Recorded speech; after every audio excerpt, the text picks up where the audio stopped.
Well, I guess it was bound to happen sooner or later. I made an Iceberg video, about Metro no less. By no means is this a comprehensive list, it's just a few that I thought would be fun, and obviously there will be spoilers ahead, so proceed with caution. The Soviet Union never dissolved. This refers to the prominent idea people have that in the world of Metro, the Soviet Union wasn't dissolved in 1991 and rather survived until or even after the War of 2013. The basis behind this idea isn't hard to understand, with the amount of Soviet imagery present throughout the games and books. Flags, statues, art, tanks, uniforms, guns. Not only seen, but heard, as there are many references made to the Soviet Union by characters in the books and games. There's even a faction in the Moscow Metro stylized after Soviet Russia, the Red Line, the largest faction within the remains of Moscow. Another faction, the Unseen Observers, or Invisible Watchers, that claim to be the remains of the government, have the hammer and sickle littered around their Soviet bunker.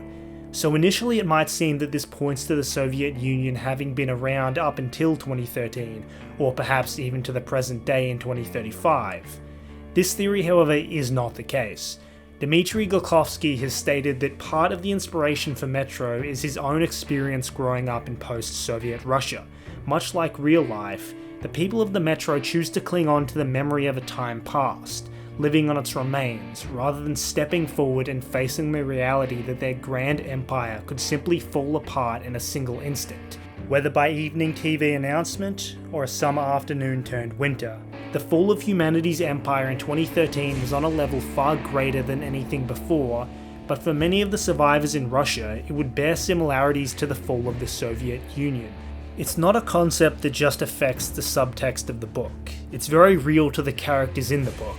The feeling of loss, the difficulty of having to cope with an uncertain future and significantly worse quality of living. Even today, over 30 years after the collapse of the Soviet Union, modern-day Russia has never fully recovered, militarily for certain. Their power on the world stage is a fraction of what it once was. The last few decades have been spent in bloody turmoil just to maintain influence over territory and nations that had previously been a part of the Soviet Union. But even culturally, Russia is at a crossroads. It's no question why there's still so much red nostalgia in modern-day Russia. Now imagine it in 2013, where the Russian Federation that took years just to find stable footing has fallen apart. Every single adult, save for the very youngest, still remembers the Soviet Union. How much better everything seemed back then. All the surviving senior officials, military or civilian, would have likely begun their career under the Soviet Union. Couple this with the fact that the vast majority of infrastructure, equipment, and even art would have been made during the Soviet Union. It's understandable how the Metro might slant redwards. So much so that it does actually become hard to disprove this theory. There's only a handful of concrete pieces of evidence.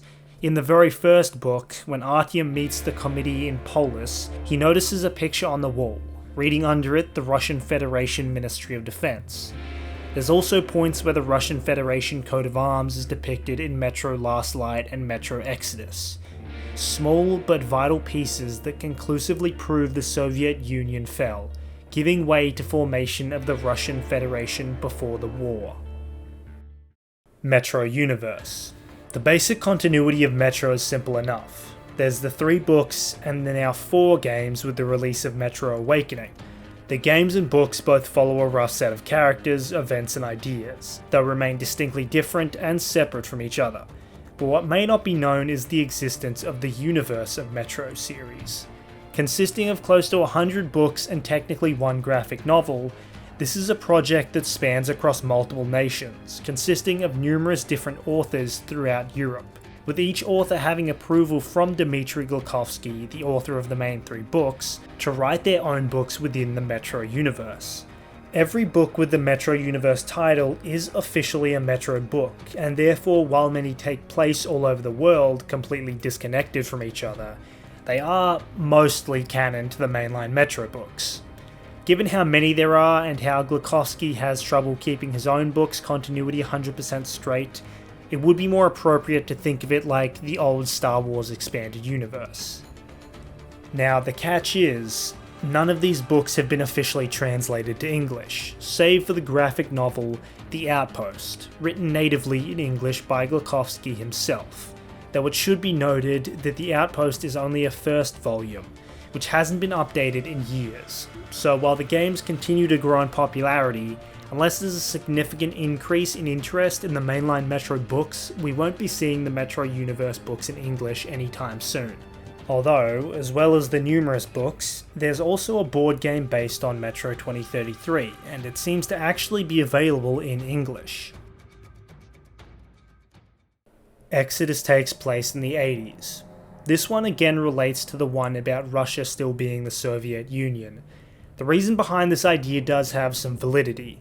The calendars found in game are all from the 80s, much of the military equipment is Soviet design, and there's plenty of Soviet iconography littered around, including Soviet flags. There's also the Mount Yamantau complex, which was under construction when the war broke out in 2013. The real-life reported complex under Mount Yamantau was discovered by America as early as the 1990s. So could Metro Exodus really be in a separate universe that takes place in the aftermath of a war in the 1980s? Probably not. There's plenty of evidence to prove that it takes place in 2035 and later 2036. The explanation is just that, again, a lot of military equipment and infrastructure in Russia, especially by 2013, was made during the Soviet Union. And given how many people were alive during the Soviet Union and the loss of global influence and national stability following the collapse of it, it's easy to see why such red nostalgia would be prevalent. But it's also easy to see Soviet iconography and a nuclear wasteland in Russia and assume it's a product of the Cold War. Emerald City. To anyone who has read the novels, this is probably one of Metro's most open secrets. The legend of the Emerald City is one told throughout the Metro. So has it that there exists an underground city of scientists isolated from the rest of the Metro, but so free to their own devices they have developed wondrous technology the rest of the Metro can only dream of. The origins of the Emerald City are rooted in the Moscow University. During the war, people there fled into the university station as well as the two closest stations, while the station across the Moskva River collapsed, cutting these stations off from the rest of the Metro. To this day, we still haven't heard anything concrete about Emerald City. The only thing that seems to prove the Emerald City is anything more than a myth is the fact that all three of the main Metro books show these three stations labelled as the Emerald City. What's stranger, apparently Dmitry Glukhovsky instructed writers of the universe of Metro not to talk about the Emerald City as he would cover it in Metro 2035, which never ended up happening. So the Emerald City remains a mystery, whether just a story or bearing some truth. It's likely that people did indeed find shelter in these stations during the war, as others did in the rest of the Metro, but whether they survived as long as everyone else, or even thrived to become a bastion of art and science, remains unsolved. Self-referential. What may be surprising is the level of literary inbreeding in Metro. The original Metro 2033 book was released in 2002 by Russian author Dmitry Glukhovsky. The second book, Metro 2034, was later released in 2009. In 2010, with the help of Glukhovsky, 4A Game Studios released Metro 2033 the game. Simple enough. But past this point is where it gets more complicated. Metro Last Light, the second game in the series, also supported by Glukhovsky, took some elements from 2034 and the Metro universe, such as the plague infesting the Moscow Metro, but it was more of a sequel to the previous game alone than an adaptation of the second book. And by the time Glukhovsky released the third book, Metro 2035, in 2015, it was apparent many of the ideas original to Last Light had been incorporated into the story of 2035. Concepts like Artyom's wife, Anna, and the battle for D6 that were created for the game are present in the third book as leading to major plot points. It's as though a select few of the events of Last Light happened in between 2034 and 2035. Now of course we can't forget Metro Exodus, released in 2019, again with the support of Glukhovsky. It's once again more of a sequel to the previous game than based off the book. but it does take one story element from the book that heavily influences the direction the game takes, that being Artyom's quest to find life outside of Moscow via radio signals. However, the rest of the game is very different to the book. So while the games do branch away from the books, there's an odd zigzag of ideas between the two. A very rare instance where the adaptation of source material actually affects the source material, and in a roundabout way comes back to affect the sequel adaptation. What happened to the government? There are many governing powers present throughout the Metro series, but seemingly no mention of what happened to the pre-war government of the Russian Federation. The novel Metro 2033 details that some generals from the Ministry of Defense made it down into the Metro, but as for the civilian government, it becomes more difficult. There was originally a unified Metro command immediately after the war, but this eventually broke apart, most likely because it was a hastily constructed emergency government made up of local authorities, possibly headed by the surviving military command. In the novel Metro 2035, Artyom encounters the Unseen Observers, a secretive group that seems to control the entire Metro from the shadows while also claiming to be the true government. They are, however, most likely just lower-level politicians and wealthy elite. The fate of the highest level of government still remains unknown. We know through the games and books that during the war, the Kremlin was struck with some sort of biological weapon that consumed every living being in the vicinity, and at least in the games, the same or similar creature made its way into what was likely the government's primary survival bunker in Moscow, D6. From there, it consumed anyone who failed to escape the facility in time. Of course, through lies and rumours, some people still believed the government to have been evacuated somewhere else, outside of Moscow, the place of speculation being Mount Yamantau. Yet when we visit the facility in Metro Exodus, we discover the government never arrived there, leaving the construction crew turned cannibals as the occupants of the bunker. So unless the Russian government happened to be somewhere else already, this is most likely what's left of them in the game universe, a semi-sentient mass of biotissue. The books, however, don't have such confirmation as to the fate of Yamantau, though rumours spread far that there exist rail lines within the secret Metro 2 that lead all the way to the Yamantau bunkers. If such lines exist, they would allow the government to evacuate Moscow safely, if provided they escaped the biomass beforehand. But what I do find interesting is that the chapter of the book where the characters encounter the Kremlin monster, that chapter is titled The Authority.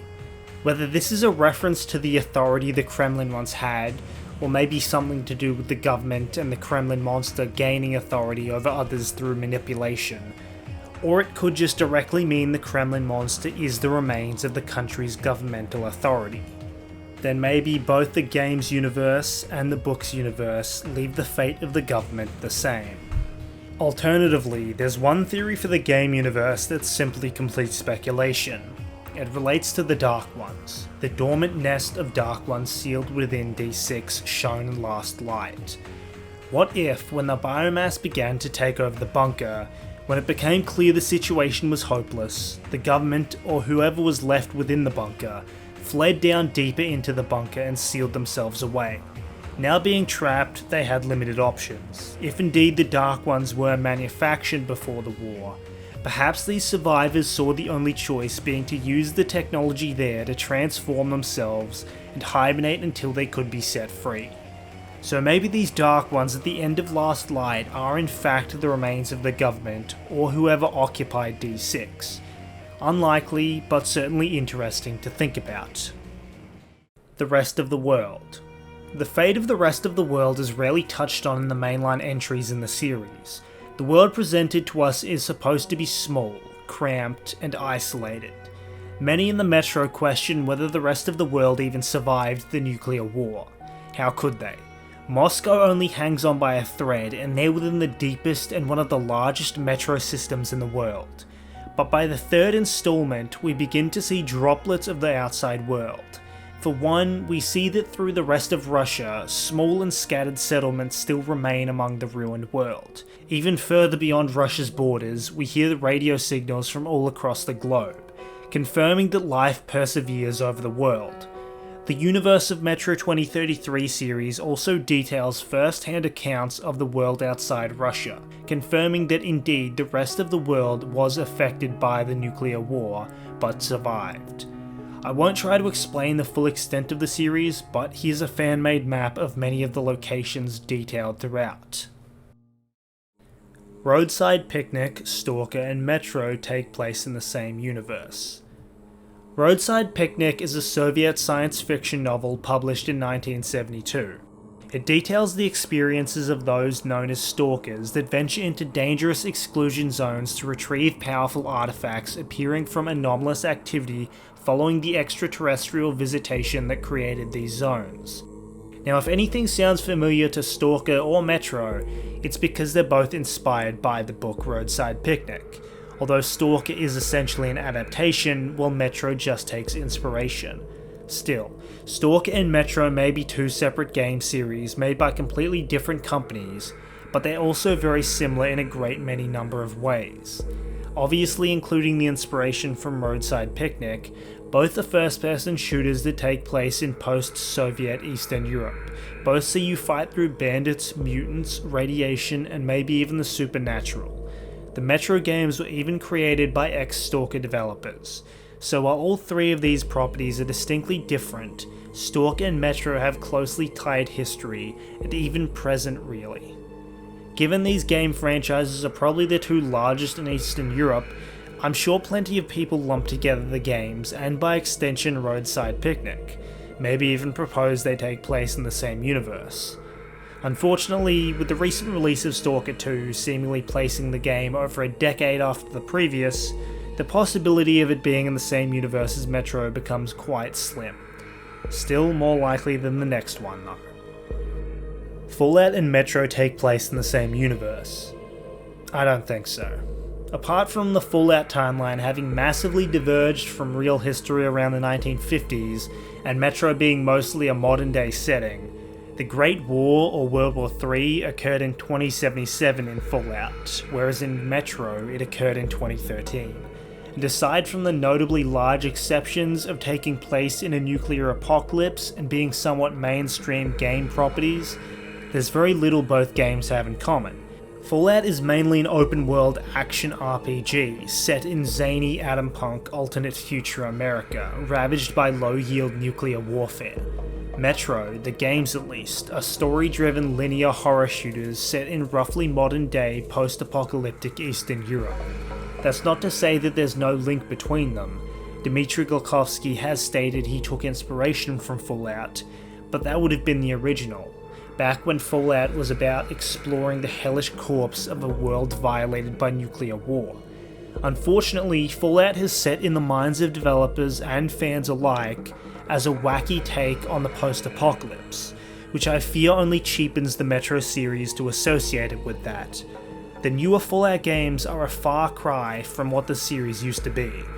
Really, the argument could be made that classic Fallout's aesthetic is more similar to Metro than modern Fallout. But this isn't a Fallout video. Polar Dawns. Polar Dawns is a location that is mentioned in the novel Metro 2034, but becomes of great significance by Metro 2035, and probably is mentioned somewhere in the games as most rumours of radio signals are. In Metro 2035, the rumour of a radio transmission from a settlement in Polar Dawns is the single piece of hope that Artyom holds to find proof that Moscow isn't the only surviving bastion of humanity in the world. It's said to be a town that survived the war completely intact, along with its farmland, military garrison and nuclear power plant nearby. This would allow the town to live close to pre-war comfort and security, and given the pre-war population of over 10,000, it would be well protected. Now this gets a bit questionable because I'm sourcing from the games here, but compare this to Moscow, the largest city in Russia with the deepest and one of the largest metro systems in the world, only having 40,000 people still alive by 2033, and said people being divided into various factions. Then Russia's third largest city, Novosibirsk, which did manage to have a unified metro for a while, is essentially barren of human life by 2035 after supplies ran out and civil war erupted. going off a note left by the commanding officer of the Caspian 1 satellite monitoring station. By 2018, the remaining areas in the northern hemisphere that could be considered relatively clean could be counted on fingers. Assuming there's a slight amount of hyperbole there, and it may well only mean the Asia and Europe part of the northern hemisphere, as that's where the station was supposed to monitor, given that and the assumption everything about polar dawns is true, it's incredibly lucky it was unscathed by the war. It's also likely the largest settlement free of radiation in Russia, and almost certainly the most powerful, given its size and access to vital resources, as well as the fact that the settlement has likely been developing infrastructure and technology for 20 years by the time of 2033, which would be severely limited compared to anything pre-war, but at the same time leagues ahead of anything from the Moscow metro, where mere survival from day to day is the most pressing concern. The Seas of Metro. For the people trapped inside the post-apocalyptic metro, the fate of the rest of the world's countries, much less the oceans, would be paramount to their daily life. But considering the ocean makes up 70% of the Earth's surface, it may be something of interest. Now, much of the information present on the world's ocean is from the universe of Metro books. When the War of 2013 started, the nations of the world would launch their triad of nuclear arsenals. Land, air, and sea-based launches would strike strategic military targets and by extension the vast majority of the world's landmass. The governments and armies of the world would be annihilated, leaving the survivors to fall into anarchy. The exception to this would be the various fleets of warships left stranded out in the water, their mobility making them near impossible targets. Any ships far enough away from land would survive the initial strikes. The soldiers that operated the radios in the Moscow metro after the war tell stories of the many nuclear submarines floating out in the ocean. Some decided to launch their payloads in revenge, some decided it was pointless. In the immediate aftermath of the war, some warships would enter conventional conflict with those of opposing nations, but eventually the survivors would move on, most probably settling down like the USS Mayflower in Vladivostok, using the nuclear engine as a power source. Ironically, many of the ships talked about have settled together with others from different nations. By or after 2033, Sevastopol is home to a pair of Russian and American warships. A Russian and American nuclear subs, along with a South Korean tanker, sit at the Faroe Islands. An Australian warship lies stranded in the Antarctic, and a multinational fleet sails around the open ocean. The USS Mayflower also trades with Chinese merchants, and there's a radio signal from Exodus of French sailors heading to Canada. It's only natural that given how many ships would have survived the war, these would be used as places of safety and security or used to travel to safer land, or both. But the water still isn't without its dangers. Although most, if not all, nuclear strikes would have been aimed at land-based targets, the radiation would eventually spread into the world's ocean, leading to mutations as with animals on land, resulting in dangerously predatory creatures such as the shrimp and the massive starfish. The Baltic Sea is also home to massive creatures known as leviathans. And in Exodus, there's a cut radio transmission from Japan that mentions taking down a kaiju. When much of Japan is supposedly sunken, it conveys that this kaiju is some sort of sea monster. But even without the various mutated sea life, the sailors of ships would still have to worry about the pirates that would no doubt arise in the years after the war. With much of the land irradiated, leaving supplies limited, banditry would take on the seas as much as it would on shore. The books are the dark version of the games. There's a certain level of separation between the Metro books and games that transcends the normal variation when adapting from one medium to the other. Things like Artyom's inner monologue being much more prevalent in the books, detailing his inner thoughts of lust, guilt, self-pity or anger, or the settled stations of the Metro, rather than being the lively shanty towns seen in the games. The books depict them as nothing more than pitched tents spread throughout the station. This could be explained as simply being more realistic. The books are certainly less action-filled than the games, but there's so much more than that going on, even driving deep into how the story unfolds. There's something that plagues the books very deeply, something that isn't so present in the games, that Eastern European nihilism. Because what the books so sorely lack is simply hope. Everything we see in the books is some dark, twisted version of the games. Artyom, a character defined by his inability to be content with mere survival and endless pursuit of a better tomorrow, hopeful to a fault.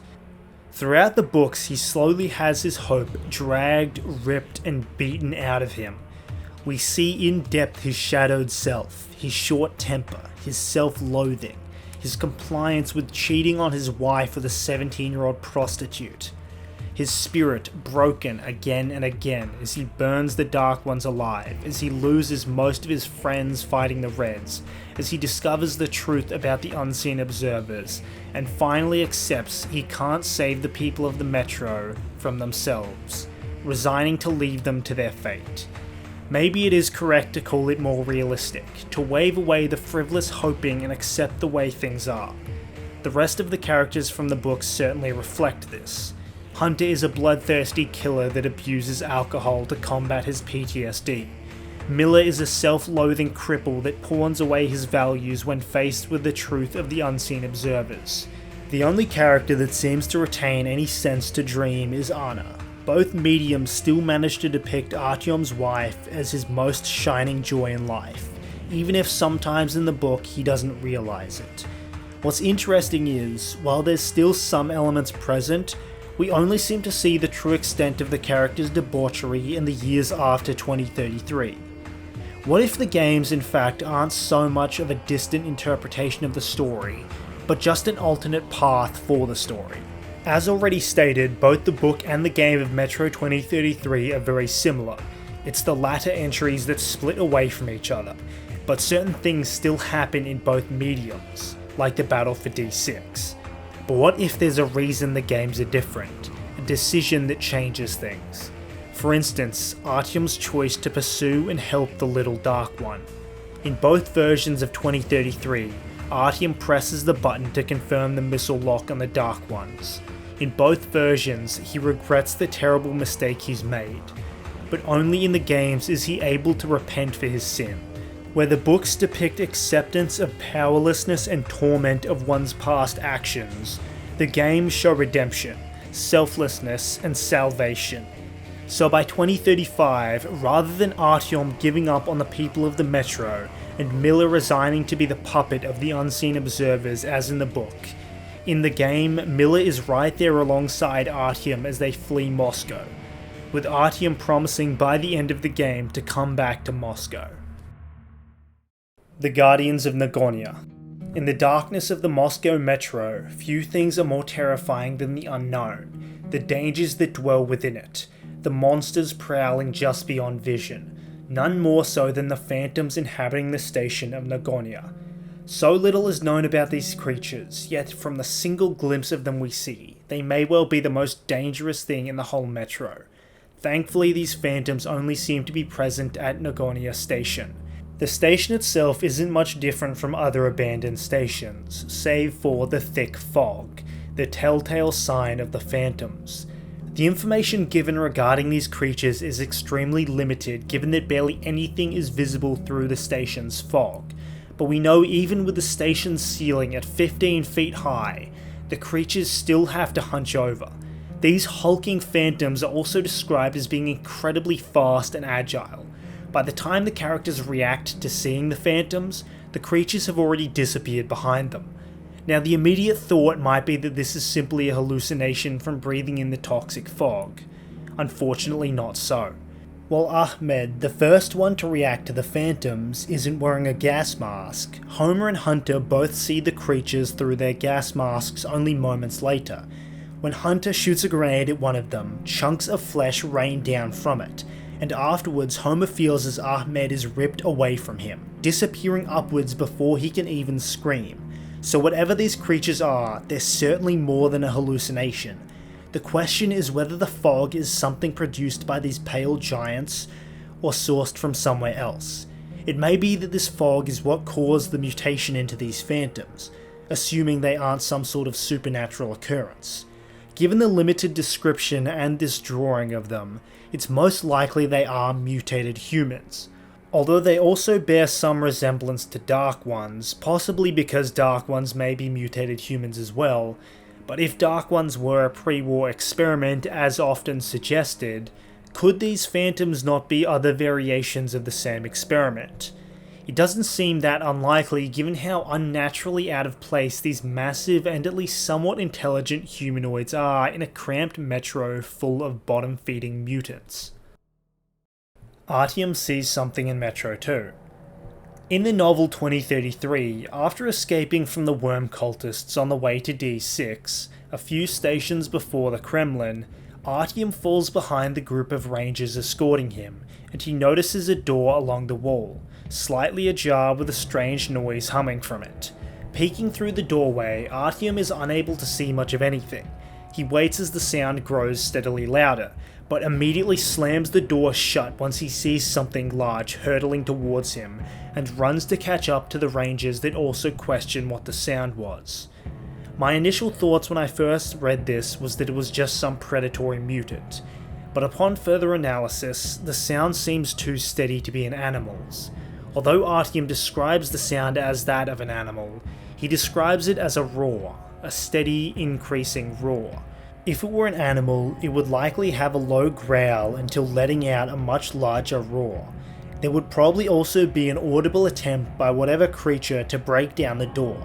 Unsure of what it could have been, Artyom and the rangers settle that it must have been an underground river, but then surely the sound would be constant, not steadily increasing. There would be no sudden jump at Artyom, just a continuous flow. Some might suggest it's the Kremlin monster, but at this point the group is still a few stations away from the Kremlin. They're still technically in worm cult territory. There's also the noise. The Kremlin monster makes more of a gurgling and slurping sound, and it's questionable whether it even has the ability to lunge at anyone. So while possible, it doesn't seem to be any of those options are correct. The other possibility that Artyom considered was a working train, though he was quickly shut down by Miller, stating there hasn't been enough power to run trains through the metro in 20 years. It does seem implausible a train could be running through the abandoned Metro 2. Who could even facilitate such a thing? Perhaps the unseen observers. They are seen to operate trains with Hansa, but those are steam trains on the surface, so again, not impossible, but the ability for them to pull it off and the reason for being out in this section of the metro comes into question. The only other option that comes to mind would be the spectres of the metro, haunting its tunnels. We have seen a ghost train before in Metro. This may be the most likely option, unless the dreaded Great Worm is indeed real. But perhaps there's also some secrets in the metro that just aren't meant to be known. And that concludes this iceberg. Again, these are just a few ideas I thought would be interesting. You might even say it's just the tip of the iceberg. That'll do it for me now, but I'm sure I'll be back next year for another annual video.